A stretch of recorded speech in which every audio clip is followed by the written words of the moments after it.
கர்த்தராகிய இயேசு கிறிஸ்துவின் பரிசுத்த நாமம் மகிமைப்படுவதாக. இன்றைக்கான வேத பகுதி ரோமர் 8ஆம் அதிகாரம். வாசிக்க கேட்போம். ஆனபடியால் கிறிஸ்து இயேசுவுக்கு உட்பட்டவர்களாயிருந்து மாம்சத்தின்படி நடவாமல் ஆவியின்படியே நடக்கிறவர்களுக்கு ஆக்கினை தீர்ப்பில்லை. கிறிஸ்து இயேசுவினாலே ஜீவனுடைய ஆவியின் பிரமாணம் என்னை பாவம் மரணம் என்பவைகளின் பிரமாணத்தினின்று விடுதலையாக்கிற்றே. அதெப்படியெனில் மாம்சத்தினாலே பலவீனமாயிருந்த நியாயப்பிரமாணம் செய்யக்கூடாததை தேவனே செய்யும்படிக்கு தம்முடைய குமாரனை பாவ மாம்சத்தின் சாயலாகவும் பாவத்தை போக்கும் பலியாகவும் அனுப்பி மாம்சத்திலே பாவத்தை ஆக்கினைக்குள்ளாக தீர்த்தார். மாம்சத்தின்படி நடவாமல் ஆவியின்படி நடக்கிற நம்மிடத்தில் நியாயப்பிரமாணத்தின் நீதி நிறைவேறும்படிக்கே அப்படி செய்தார். அன்றே மாம்சத்தின்படி நடக்கிறவர்கள் மாம்சத்துக்குரியவைகளை சிந்திக்கிறார்கள், ஆவியின்படி நடக்கிறவர்கள் ஆவிக்குரியவைகளை சிந்திக்கிறார்கள். மாம்ச சிந்தை மரணம், ஆவியின் சிந்தையோ ஜீவனும் சமாதானமாம். எப்படி என்றால், மாம்ச சிந்தை தேவனுக்கு விரோதமான பகை. அது தேவனுடைய நியாயப்பிரமாணத்துக்கு கீழ்ப்படியாமலும் கீழ்ப்படியக்கூடாமலும் இருக்கிறது. மாம்சத்துக்குட்பட்டவர்கள் தேவனுக்கு பிரியமாயிருக்க மாட்டார்கள். தேவனுடைய ஆவி உங்களில் வாசமாயிருந்தால் நீங்கள் மாம்சத்துக்குட்பட்டவர்களாயிராமல் ஆவிக்குட்பட்டவர்களாய் இருப்பீர்கள். கிறிஸ்துவின் ஆவி இல்லாதவன் அவருடையவன் அல்ல. மேலும் கிறிஸ்து உங்களில் இருந்தால் சரீரமானது பாவத்து நிமித்தம் மரித்ததாயும் ஆவியானது நீதி நிமித்தம் ஜீவனுள்ளதாயும் இருக்கும்.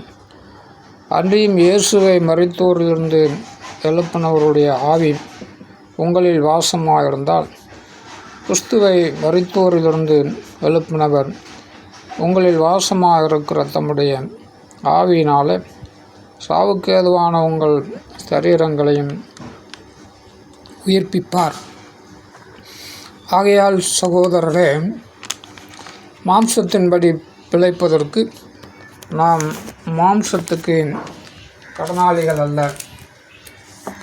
மாம்சத்தின்படி பிழைத்தால் சாவீர்கள். ஆவியினாலே சரீரத்தின் செய்கைகளை அளித்தால் பிழைப்பீர்கள்.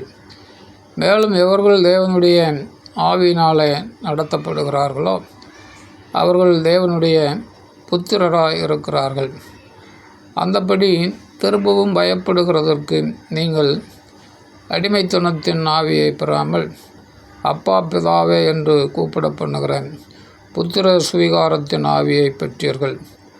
நாம் தேவனுடைய பிள்ளைகளாக இருக்கிறோம் என்று நம்முடைய ஆவியினுடைய கூட சாட்சி கொடுக்கிறார். நாம் பிள்ளைகளானால் சுதந்திரருமாமே.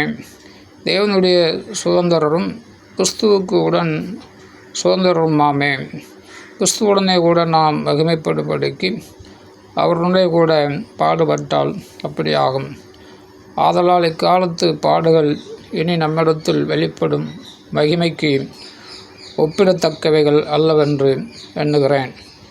மேலும் தேவனுடைய புத்திரர் வெளிப்படுவதற்கு சிருஷ்டியானது மிகுந்த ஆவலோடு காத்து கொண்டிருக்கிறது. அதேனென்றால் சிருஷ்டியானது அழிவுக்குரிய அடிமைத்தனத்தினின்று விடுதலையாக்கப்பட்டு தேவனுடைய பிள்ளைகளுக்குரிய மகிமையான சுயாதீனத்தை பெற்றுக்கொள்ளும் என்கிற நம்பிக்கையோடு அந்த சிருஷ்டியானது சுய இஷ்டத்தினாலே அல்ல, கீழ்ப்படுத்தினவராலேயே மாயைக்கு கீழ்ப்பட்டிருக்கிறது. ஆகையால் நமக்கு தெரிந்திருக்கிறபடி இதுவரைக்கும் சர்வ சிருஷ்டியும் ஏகமாய் தவித்து பிரசவ வேதனைப்படுகிறது. அதுவுமல்லாமல் ஆவியின் முதற் பலன்களை பெற்ற நாமும் கூட நம்முடைய சரீர மீட்பாகிய புத்திர சுவிகாரம் வருகிறதற்கு காத்திருந்து நமக்குள்ளே தவிக்கிறோம். அந்த நம்பிக்கையினாலே நாம் ரட்சிக்கப்பட்டிருக்கிறோம். காணப்படுகிறதை நம்புகிறது நம்பிக்கை அல்ல. ஒருவன் தான் காண்கிறதை நம்ப வேண்டுவதென்ன? நாம் காணாததை நம்பினோமாகில் அது வருகிறதற்கு பொறுமையோடு காத்திருப்போம். அந்தபடியே ஆவியானவரும் நமது பலவீனங்களில் நமக்கு உதவி செய்கிறார். நாம் ஏற்றபடி வேண்டிக்கொள்ள வேண்டியதென்னதென்று அறியாமல் இருக்கிறபடியால் ஆவியானவர் தாமே வாக்கு கடங்கா பெருமூச்சுகளோடு நமக்காக வேண்டுதல் செய்கிறார். ஆவியானவர் தேவனுடைய சித்தத்தின்படியே பரிசுத்தவான்களுக்காக வேண்டுதல் செய்கிறார். இருதயங்களை ஆராய்ந்து பார்க்கிறவர் ஆவியின் சிந்தை என்னதென்று அறிவார்.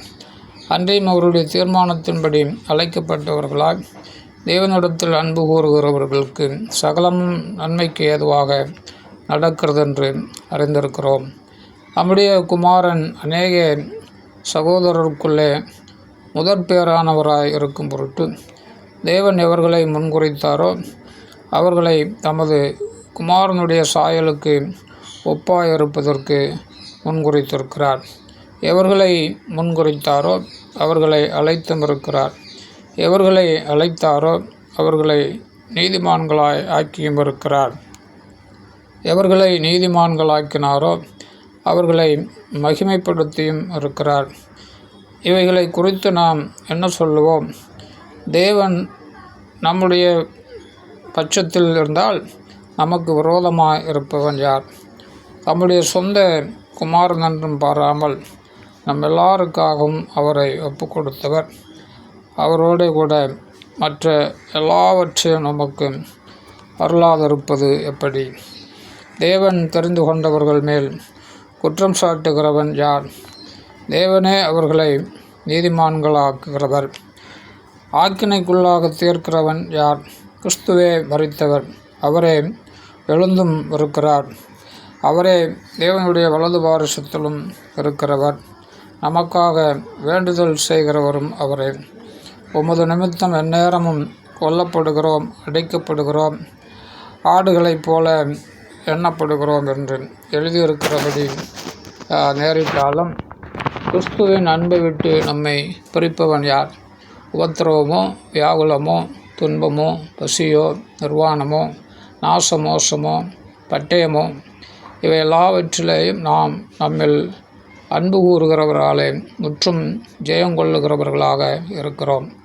மரணமானாலும் ஜீவனானாலும் தேவ தூதர்களானாலும் அதிகாரங்களானாலும் வல்லமைகளானாலும் நிகழ் காரியங்களானாலும் வருங்காரியங்களானாலும் உயர்வானாலும் தாழ்வானாலும் வேறெந்த சிருஷ்டியானாலும் நம்முடைய கர்த்தராகிய கிறிஸ்து இயேசுவில் உள்ள தேவனுடைய அன்பை விட்டு நம்மை பிரிக்க மாட்டாதென்று நிச்சயித்திருக்கிறேன். ஆமென்.